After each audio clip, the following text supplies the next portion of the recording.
Jadi memang ada beberapa hal yang sama dengan akuntansi. Ada juga misalnya nih kurs, ya selisih kurs. Ya. Nah di pajak undang-undangnya bilang mengacu ke PSAK yang berlaku. Berarti kan itu ngeling juga kan. Jadi there is some rules yang memang ngeling antara atau sama gitu ya antara akuntansi sama pajak. Tetapi ada beberapa hal yang lain yang diatur sendiri di pajak berdasarkan undang-undang. Karena tujuan yang berbeda tadi Pak Edu. Makanya pada saat kita menghitung pajak, kita harus melakukan yang namanya rekonsiliasi fiskal. Yang dasarnya itu dari laporan keuangan. Jadi memang kalau dilihat akuntansi sama pajak bisa-bisain nggak bisa banget. Harus bergandengan tangan terus. Harus gitu. Seiring bergandengan tangan. Seiring walaupun sometimes aturannya berlawanan. Ada berlawanan nih.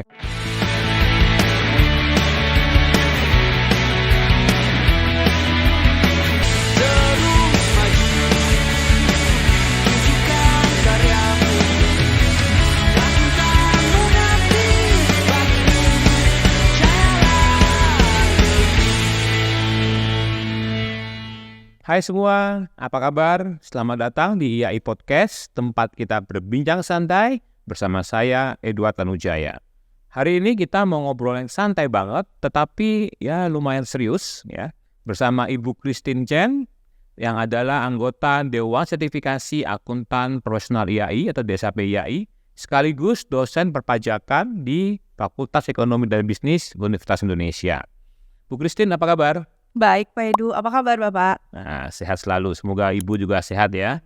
Terima kasih nih sudah bisa hadir di acara IAI Podcast, tempat kita berbincang santai mengenai perkembangan profesi akuntan di Indonesia. Terima kasih sudah diundang Pak Edu. Sama-sama.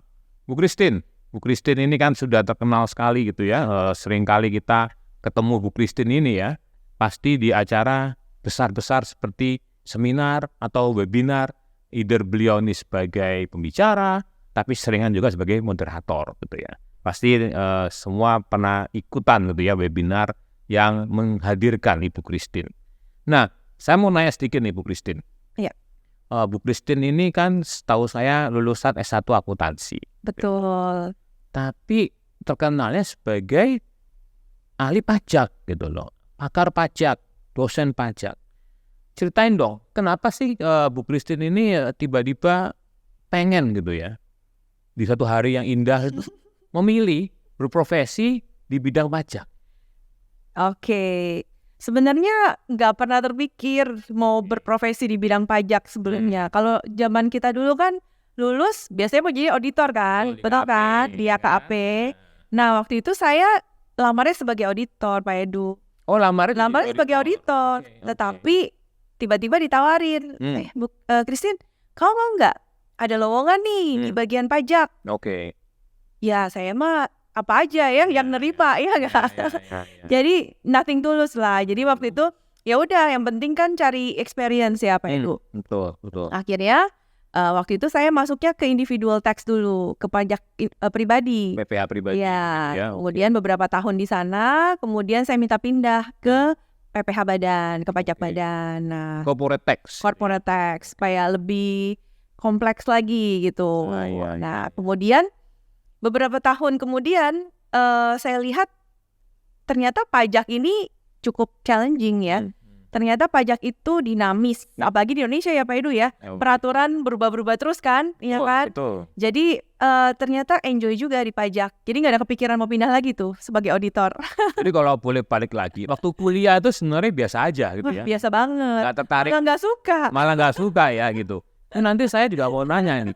Waktu zaman saya kuliah dulu, mata kuliah perpajakan tuh dibilang garing ya garing gitu ya. Saya ingat banget kuliahnya itu udah hari Kamis gitu ya, atau hari Rabu jam 2 siang lagi. Wah, nah kebayang di challenging banget ya. Sudah tough itu Bu ya, nggak kebayang gitu ya. Tapi ternyata sebenarnya kejeblos istilahnya. Betul. Kejeblos. Betul. Awalnya masuk Big Four ya, setahu saya dulu ya. Ya betul. Itu tahun berapa Bu? Tahun 2001? Tahun 2000 sebelum lulus saya. Sebelum lulus sudah join gitu ya. Tapi ditawarinnya malah di pajak. Jadi nggak sempat menjadi auditor. Nggak sempat. Jalan hidupnya memang sudah seperti itu Pak. Jalan hidupnya seperti itu. Ya, Bu Christine ini pernah di Big Four gitu ya, kemudian S2 ya, kalau nggak salah ya, endingnya S2-nya International Tax. International Ya, Tax juga. Itu setelah berapa tahun nih bekerja di... Setelah kurang lebih saya 5 tahun, kemudian agak jenuh juga ya, mungkin pressure segala macam. Akhirnya saya pikir saya mau coba cari beasiswa. Ya. Akhirnya ya cari beasiswa. Sebenarnya pengen melarikan diri dari pajak tadinya Pak Edu. Pengen kabur lah ya. Iya, Oke. pengen kabur. Pertama-tama milihnya MBA. Ceritanya mau MBA gitu Bisnis ya. gitu ya. Ya. Ternyata ditolak. Ditolak. Akhirnya saya pikir oh ya udahlah. Udah pajak itu memang spesialisasi kan, ya kan. Jadi kita kalau yang terjun di dunia pajak itu udah pasti jadi spesialis gitu. Jadi bukan generalis. Mungkin kalau misalnya masuk ke accounting, auditor segala macam bisa lebih general ya. Generalnya apa? General Bisa itu maksudnya bidang lain. Bidang lain bisa masuk kemana-mana gitu. Oke. Tapi once kita udah masuk ke pajak itu udah spesialis. Jadi makanya saya pikir oh ya udah terjun kan, udah kecebur sekalian basah gitu ya. Jadi makanya waktu itu saya ambil International Tax karena belum banyak juga kan. International Tax sampai sekarang juga belum terlalu banyak juga yang tentang International Tax. Jadi saya pikir ya udah saya ambil International Tax, akhirnya dapat beasiswanya. Oh, baru dapat ya. MBA malah nggak dapat. Ngambil International Tax malah dapat. Nah, itu tips tuh buat yang mau ngambil beasiswa. Jangan ngambil bidang ilmu yang generalis, tapi pilih bidang ilmu spesifik, apalagi dibutuhkan di Indonesia. Ya, mungkin yang sesuai dengan historical experience kita. Karena pengalaman kerjanya kan di tax. Kok ibu, kok kamu ambilnya MBA? Nggak cocok tuh gitu. Jadi makanya gitu ya. Harus yang nyambung. Nah itu memang itu udah jalan hidupnya seperti itu. Oke, habis itu setelah pulang dari dulu S2 di Sydney ya Bu ya? Iya betul, di University of Sydney. One of the best university in Australia, I think. Lalu balik itu setahun ya Bu ya? Programnya sekitar setahun. Jadi saya di sana sekitar setahun, hampir 1,5 lah. Oke. Okay. Sempat juga ini kayak magang atau bekerja di sana Bu, di Australia? Sempat tapi bukan di bidang pajak. Oh, Oke, tapi ada pengalaman ya. And then you get back, ya, pulang ke Indonesia, nggak bekerja lagi dong di kantor KAP? Enggak, karena waktu itu saya ambil jalurnya kan jalur publik waktu beasiswa di AUS8-nya itu kan. Jadi memang udah tahu sesudah kembali ke sini harus pengabdian di kampus. Oh, harus balik ke kampus. Jadi ada ikatan dinas 2N+1 waktu itu. Jadi saya pikir ya udahlah 2N+1 kan cuma 3 tahun. Cuma 3 tahun. 3 tahun. Habis itu saya rencana mau balik lagi nih ke dunia konsultanan. Iya. Tapi ternyata gimana? Enjoy ya Bu? Ya berubah. Saya terus terang nggak pernah terpikir mau jadi kayak sekarang ya. Maksudnya jadi full time dosen, full time akademisi itu nggak pernah terlintas dalam pikiran saya. Saya suka ngajar, tapi itu saya pikir itu cuma kayak refreshing doang gitu, capek kerja ya kan, terus refreshing ketemu mahasiswa seger lagi. Mahasiswa lucu-lucu ya Bu ya. Charge lagi. Nah nggak pernah kepikiran jadi full time dosen. Jadi ketika saya kembali dari Indonesia, saya lapor, jujur kan, saya udah balik nih. Departemen Akuntansi FEBUI. Akhirnya di-assign ngajar, sesudah berjalan beberapa lama, kok enjoy banget ya. Ternyata saya suka ngajar. Ternyata saya seperti menemukan passion, panggilan jiwa, ya. Jadi panggilan jiwanya itu seneng ngajar gitu. Jadi habis ngajar itu malah jadi bersemangat, bukannya capek. Oh gitu ya. Jadi kalau kerja kan capek nih kita kan, habis kerja capek. Habis ngajar malah semangat ya Bu ya. Sampai sekarang udah berapa tahun ya? Entar ketahuan umurnya, jangan deh. Ya kira-kira Bu Christine ini kalau di kampus hitungannya bukan dosen junior gitu ya. Semi senior gitu. Nah, berarti Bu Christine ngajar mahasiswa, katakanlah saya rasa udah lebih dari belasan tahun ya. Saya nggak mau kasih tahu angka exactnya meskipun saya tahu gitu. Cuma gini Bu Christine, pengalaman kita dulu kuliah, pajak masih mata kuliah disepelein. Betul. Mahasiswa tuh fokusnya ke akuntansi keuangan, ya. Yang core-nya gitu. Core-nya lah, auditing gitu ya. Gitu. Nah, gimana nih? Pengalaman waktu Bu Christine ngajar juga sama nggak menghadapi bahwa mahasiswa nyepelein juga mata kuliah perpajakan gitu? So far sih saya nggak pernah merasa seperti itu ya mahasiswa saya ya. Karena saya tahu kan pajak itu kan banyak orang yang berpikir, ih pajak tuh pusing gitu. Betul. Pajak tuh kalau bisa nggak bersentuhan lah sama pajak gitu ya. Tapi berarti kan jadi challenge kan. Yeah.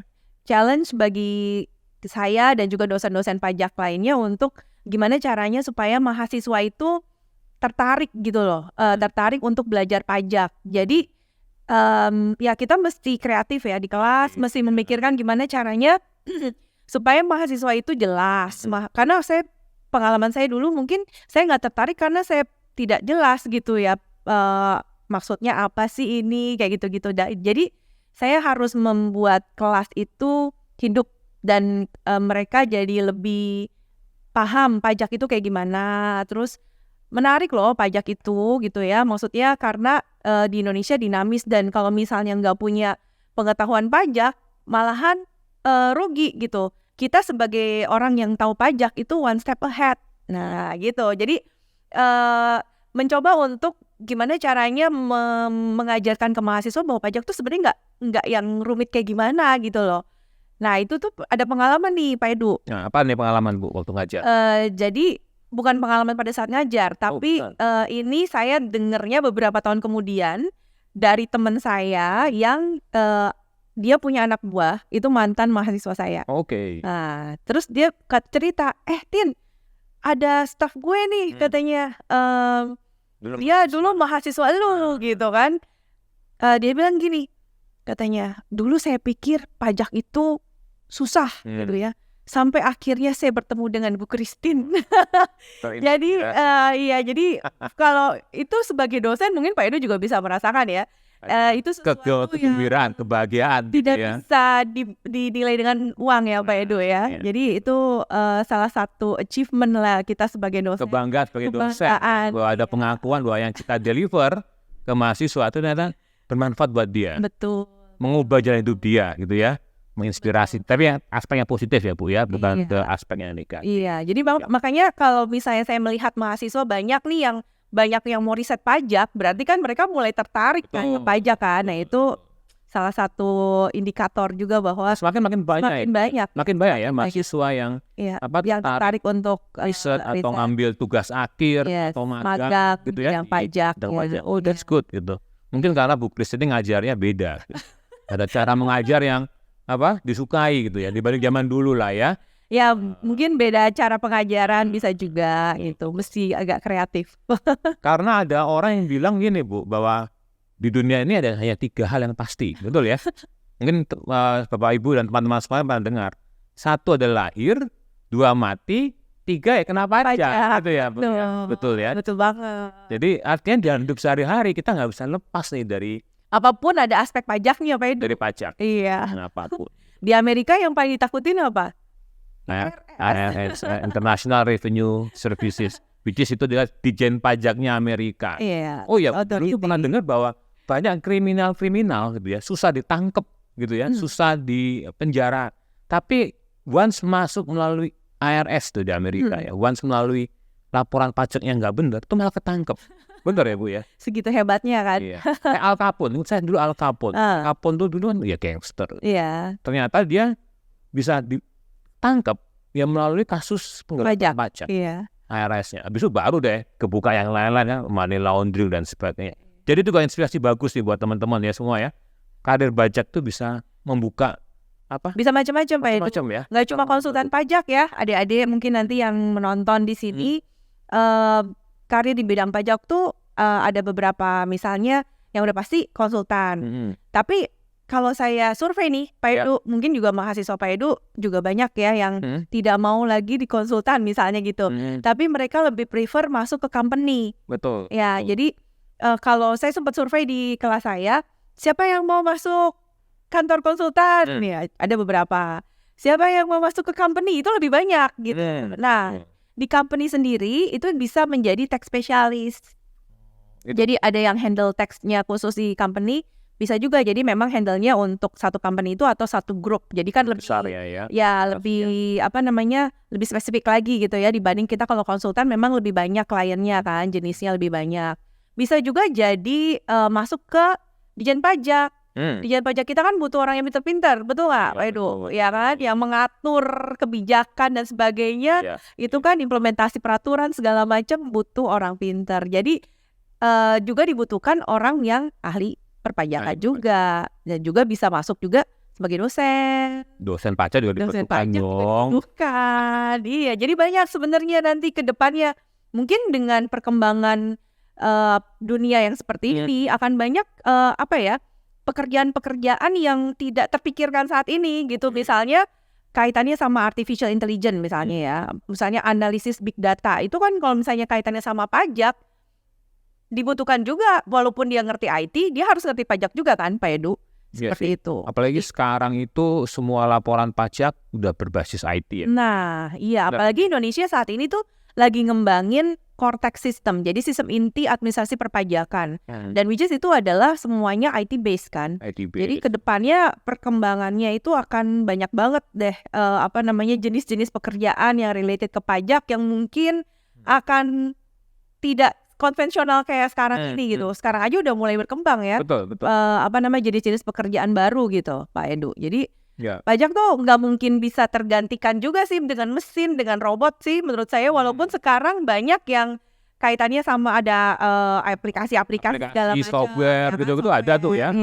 Tapi kan butuh orang yang tetap orang ya, yang ngerjain, yang input gitu ya, Bu ya. Desain. Itu tax knowledge itu very important. Karena lo desain satu sistem atau apps ya dia harus tahu juga dong. Betul, aturannya seperti apa. Dan aturan ini sifatnya dinamis ya Bu ya. Sangat dinamis. Jadi aturan tahun lalu sama tahun ini bisa juga berbeda. Bisa berbeda ya Bu. Ya, betul Makanya banget. perlu juga orang yang dedicated. Betul. Apalagi saya banyak perusahaan besar itu perlu orang dedicated tuh tahu pajak ini ya. Iya, penting banget. Penting banget ya Bu ya. Pajak kalau misalnya perusahaan tuh bisa bangkrut gara-gara pajak, bisa juga. Ya?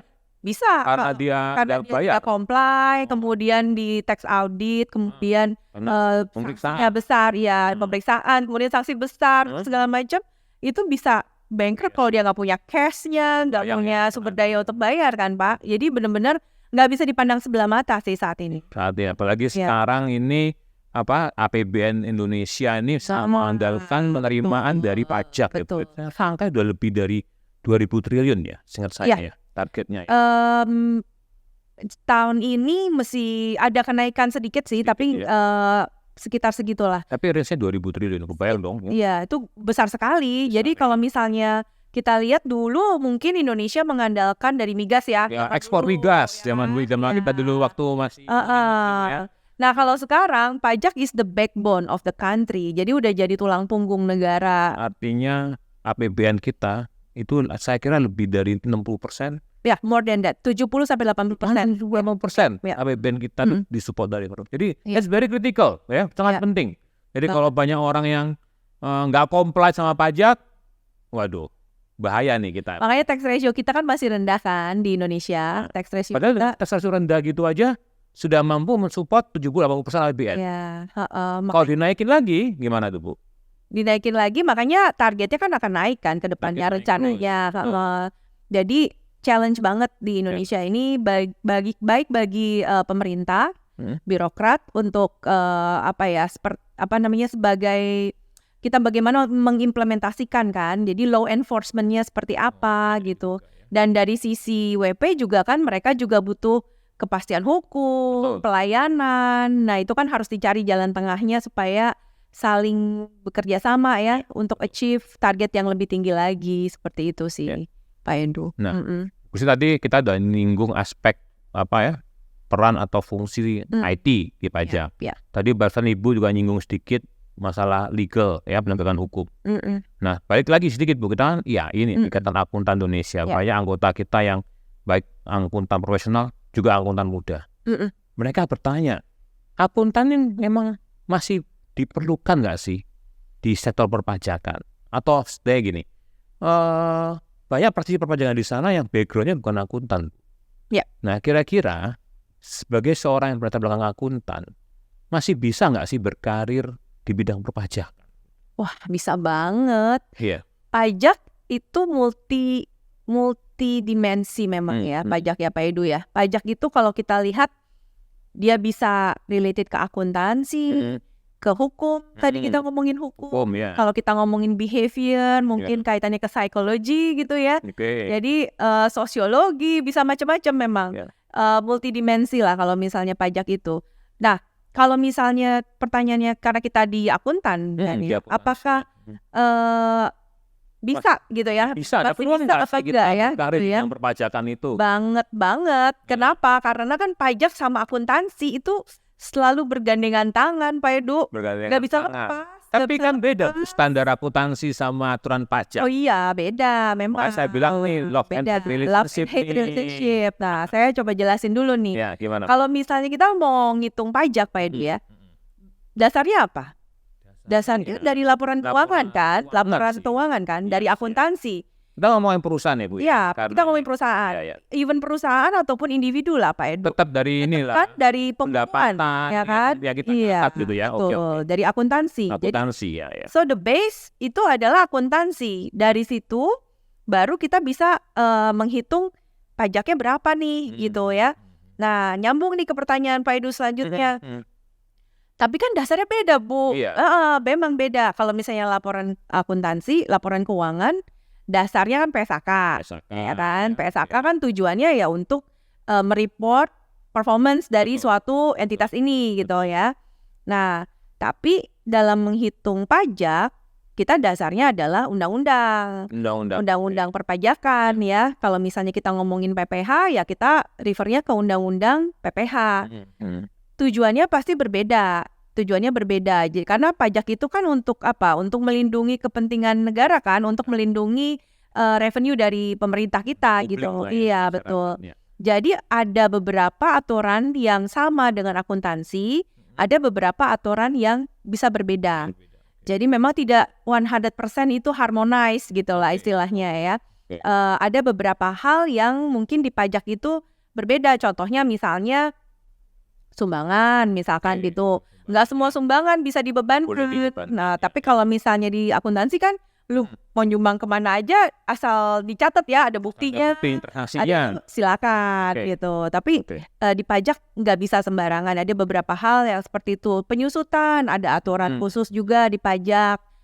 Kemudian juga misalnya pengakuan penghasilan. Pajak itu ada yang dikenakan PPh final, ada yang tidak gitu ya. Jadi memang ada beberapa hal yang sama dengan akuntansi. Ada juga misalnya nih kurs, ya selisih kurs. Nah di pajak undang-undangnya bilang mengacu ke PSAK yang berlaku.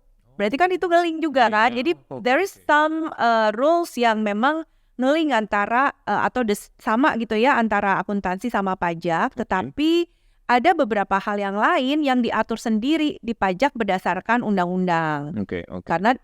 Karena tujuan yang berbeda tadi, Pak Edu. Makanya pada saat kita menghitung pajak, kita harus melakukan yang namanya rekonsiliasi fiskal, yang dasarnya itu dari laporan keuangan. Jadi memang kalau dilihat akuntansi sama pajak bisa nggak bisa banget. Harus bergandengan tangan terus gitu. Seiring bergandengan tangan. Seiring walaupun sometimes aturannya berlawanan. Ada berlawanan nih. Kalau berlawanan, kita lihat ini apa nih kalau untuk pajak ya you have to follow aturan pajak. Betul. Tapi kalau untuk publikasi atau penerbit laporan keuangan ya silakan ikutin PSAK. Betul. Artinya Bu, seorang akuntan tuh punya keunggulan dong ya kalau dia paham laporan keuangan lalu laporan pajak dia juga bisa paham aturan apa di undang-undang gitu-gitu ya. Betul, itu keunggulannya. Jadi makanya tadi saya bilang kalau misalnya seseorang ya anggaplah akuntan yang ngerti pajak, itu udah one step ahead gitu. Yang bekerja di pajak ngerti akuntansi itu juga suatu keunggulan. Jadi memang sebenarnya nggak ada tadi kalau misalnya plus minus semuanya plus, nggak ada minusnya. Ya, jadi memang saling mendukung. Pernah ada temen yang partner ya di salah satu Big Four gitu ya bilang, iya nih staf pajak tuh harus ngerti akuntansi karena kalau enggak pada saat pemeriksaan kan dasarnya kan dari laporan keuangan, ya kan? Keuangan ya. Dasarnya kenapa kok dikoreksi sih ini? Ya. Basicnya apa sih? Oh, chart of account-nya apaan sih? Apa sih nih? Kalau bukan Akuntansi. bukan akuntan, nggak punya background akuntansi, bingung lah. Dari itu ya. Membaca laporan keuangan gitu kan. Iya, ada di mana, di catatan nomor berapa, maksudnya apa. Tapi kalau misalnya akuntan yang udah tahu bentuk laporan keuangan kayak gimana, terus maksudnya apaan itu, akun-akunnya, itu akan sangat membantu sekali. Ditambah pengetahuan perpajakannya dia. So itu menjadi benefitnya anak ini. Jadi kalau boleh dibilang sebenarnya basic dari perpajakan itu ya akuntansi. Betul. Akuntansi, kalau you tahu akuntansi, tahu cara bikin laporan keuangan, ya itu basic kalau memang mau spesialis di bidang pajak ya. Itu akan jauh lebih mudah masuknya gitu ya. Daripada mereka yang benar-benar nggak blank gitu ya. Blank belajar. Nggak pernah belajar akuntansi gitu, dia dijeblosin karena misalnya nih, ini you tahu lah drafting untuk aturan Q di bidang kan ada pengadilan pajak, you kan nanti inilah backgroundnya bisa ke pengadilan pajak, tapi dia bilang akuntansi gitu Bu. Itu agak susah ketika dia menjelaskan misalnya ke hakim gitu ya, nature dari satu transaksi misalkan, ini harusnya deductible nih gitu, kenapa deductible misalnya. Nah itu kan harus ada dasar pemahaman kan mengenai satu transaksi itu apa sih sebenarnya. Itu akan lebih mudah ketika orang ini mengerti dan paham mengenai akuntansi. Tapi hakim pengadilan pajak ngerti akuntansi nggak sih Bu kira-kira? Sebagian mungkin mereka mengerti, sebagian tidak. Makanya ada beberapa kasus yang butuh pendapat ahli, saksi ahli gitu ya. Jadi bisa didatangkan itu misalnya terkait dengan transaksi keuangan tertentu dan butuh pemahaman mengenai akuntansinya gitu. Nah itu bisa didatangkan saksi ahli yang backgroundnya memang akuntansi kayak gitu. Jadi sekarang rekan-rekan akuntan semua sudah mulai ini ya, makin yakin bahwa akuntansi dan pajak itu sangat terkait. Sangat. Tidak bisa dipisahkan. Gitu Karena ya, di laporan keuangan sendiri itu kan ada akun pajak ya. Ada. Ya kan? Misalnya profit after tax ya kan? Ada pajak di situ. Jadi memang nggak bisa dipisahkan juga. Ada earning before taxes teman-teman. Laba sebelum pajak gitu ya. Ada deferred tax. Ya, apalagi itu akuntan betul dengan deferred tax account ya, ada deferred asset, deferred liability itu kan gara-gara perbedaan itu ya, rekonsiliasi yang harus dibuat itu tadi ya Bu. Iya. Jadi memang nggak bisa dipisahkan dengan akuntansi, Pak Edu. So as a profession, ya, kalau kita mau fokus di perpajakan dengan latar belakang akuntansi, it will be a great advantage for you, gitu ya, boleh ya. Dan kalau saya boleh juga sebutkan ya, beberapa petinggi di DJP itu juga background akuntansi. Iya, banyak. Lulusan STAN kan, banyak kan. Lulusan STAN. Akuntansi, mereka background accountingnya cukup kuat. Gitu. CA lagi ya Bu ya, CA. Nah pajak juga dibutuhkan ya Pak Edu di CA, di ujian CA. Ujian CA itu juga ada ya. Manajemen perpajakan gitu. Dan juga bagi teman-teman yang mungkin udah punya ACCA, CIMA atau CPA Australia, kalau misalnya mau dapat CA Indonesia kan tetap harus ujian perpajakan dan hukum bisnis kan, harus Pak Edu. Paham itu ya, aturan perpajakan di Indonesia. Content. Local content-nya itu satu adalah pajak. Betul. Karena pajak di Indonesia dan pajak di luar beda. Pasti beda. Beda. Jadi memang pajak kita sendiri itu kan aturan domestiknya kita ya, Indonesia gitu. Tapi aturan pajak di negara lain kayak di Malaysia, anggaplah di ASEAN itu aja beda-beda, ya. Apalagi di Australia gitu kan, itu udah berbeda. Jadi mereka harus memahami local regulation, local tax regulationnya tuh seperti apa gitu. Jadi memang penting banget perpajakan. Nah, kalau begitu Bu, waktu Ibu kan S2-nya international tax, belajarnya apa kalau gitu Bu? Apa kira-kira? International tax itu macam-macam Pak Edu. Jadi belajar tax treaty, belajar transfer pricing gitu. Jadi itu ada related ke accounting juga sebenarnya, walaupun waktu itu saya under faculty of law ya, karena kebetulan kalau di sana international tax di USIT, University of Sydney itu di bawah fakultas hukum. Hukum. Ya, tapi kalau misalnya kita ngomongin belajar akuntansi tetap waktu ambil S2? Enggak ada. Jadi ilmunya ilmu benar-benar agak legal ya? Lebih ke legal. Tapi kalau untuk memahami misalnya konsep dari transfer pricing itu kan lebih cepet tuh nangkepnya kalau kita punya background akuntansi. Kita belajar juga transfer pricing ketika akuntansi biaya. Iya, ada akuntansi biaya manajemen itu ada transfer pricing. Konsepnya ya nyambung juga. Ada nyambung, tapi lebih sempit kalau di akuntansi biaya dan manajemen. Untuk kalau manajemen perusahaan itu ya. Kalau pajak kan lebih cross border transaction, ya jadi lebih luas cakupannya. Tapi the konsep itu sendiri sama, ya. Gitu. Jadi artinya Bu, kalau boleh di sum up gitu ya. Ini kan buat menginspirasi teman-teman semua yang mungkin sekarang udah tertarik nih. Oh ternyata akuntansi itu bisa berkarir di bidang pajak. Nah kalau gitu Bu, supaya nggak telat, mereka ingin memahami perpajakan. Kira-kira itu punya kiat-kiat apa nih supaya nggak kejeblos lah berkarir di pajak atau kayak Ibu kan nggak sengaja. Tapi memang mereka dari awal.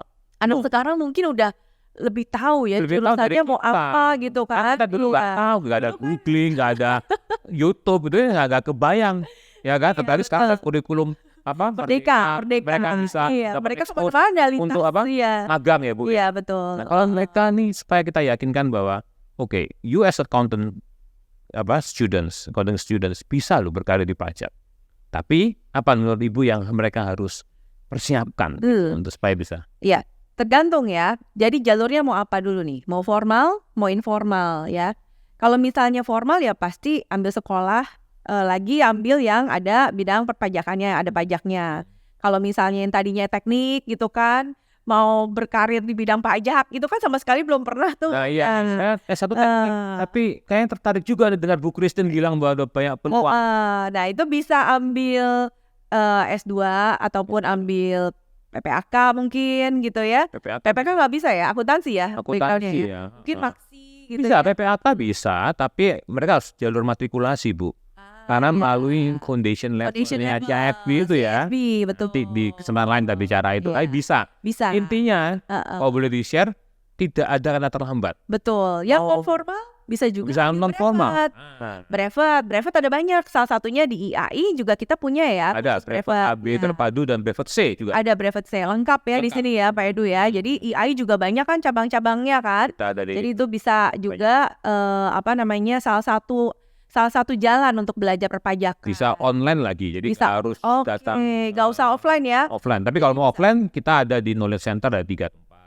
Yang Pak di mana Pak? Ada di Geraha Akuntansi ini, IAI Pusat di Menteng, ada di Fatmawati, di Duta Mas Fatmawati, sama ada di MOI Kelapa Gading. Selain itu kita juga ada di IAI Wilayah, itu juga bisa menyelenggarakan brevet AB dan terpadu dan C. Kalau mau susah datang bisa online. Nah itu banyak ya. Dan juga di IAI kita juga ada kompartemen akuntan perpajakan. KPJ. Christine pengurusnya loh ini Bu Christine ini. Iya, jadi kita juga rutin mengadakan RTD ya, regular tax discussion, itu juga untuk mengupdate peraturan perpajakan terkini. Jadi banyak mungkin itu sangat relevan juga bagi orang-orang yang ingin belajar pajak, mengikuti ikut ketika ada webinarnya, atau kalau udah ketinggalan bisa subscribe YouTube-nya IAI ya, bisa berlangganan di YouTube IAI, lihat aja di situ banyak video-videonya juga bisa. Jadi banyak jalan menuju Roma, tinggal mau memilih yang mana gitu ya Pak Edu ya. Betul. Baik Bu Christine, nggak kerasa nih perbincangan kita sangat hangat dan banyak informasi, padat, dan tentu nanti teman-teman perlu waktu untuk mencerna. Tapi kalau boleh Bu, sedikit menyimpulkan menurut Bu Christine, kenapa akuntan perlu belajar pajak? Akuntan perlu belajar pajak karena yang tadi saya bilang, pajak dan akuntansi nggak bisa dipisahkan. Jadi kalau misalnya dan juga pajak adalah tulang punggung negara kita kan. Jadi penting banget tuh semuanya dari apa yang tadi kita udah diskusikan ya Pak Edu ya. Dan ketika kita sebagai akuntan kita memiliki pengetahuan perpajakan juga, itu artinya Anda sudah memiliki value added ya, nilai lebih dibandingkan akuntan yang lain yang nggak ngerti perpajakan. Jadi penting banget kalau misalnya memang tertarik untuk mendalami perpajakan Indonesia, silakan tadi mengambil beberapa langkah yang kita sudah diskusikan ya. Siap. Mau ambil brevet atau mau sekolah lagi, itu dipersilahkan. Baik. Baik, terima kasih Bu Terima Christine kasih Pak Edu. atas waktunya yang sudah bersedia hadir di IAI Podcast berbincang santai mengenai perkembangan profesi akuntan. Khususnya hari ini kita bicara mengenai bidang perpajakan. Dan saya yakin ya dengan penjelasan yang singkat tadi ya, rekan-rekan sekalian semakin paham bahwa akuntansi dan perpajakan itu saling terkait. Ya meskipun ada perbedaan ya kayak love and hate relationship, but they are really needed each other ya, intertwined istilahnya gitu. Kalau perbedaan itu wajar ya, tetapi kita cari yang sama-sama dan bisa mendukung. Karena ingat tadi bilang oleh Bu Christine, pajak ini satu tulang punggung negara. Bu Christine sekali lagi terima kasih. Makasih Pak Semoga Edu. bermanfaat. Demikian IAI Podcast episode kali ini. Tim nasional makan sambal bajak, akuntan profesional harus paham pajak. Jangan lupa like and subscribe IAI Podcast. Semoga bermanfaat buat kita semua. Sampai jumpa.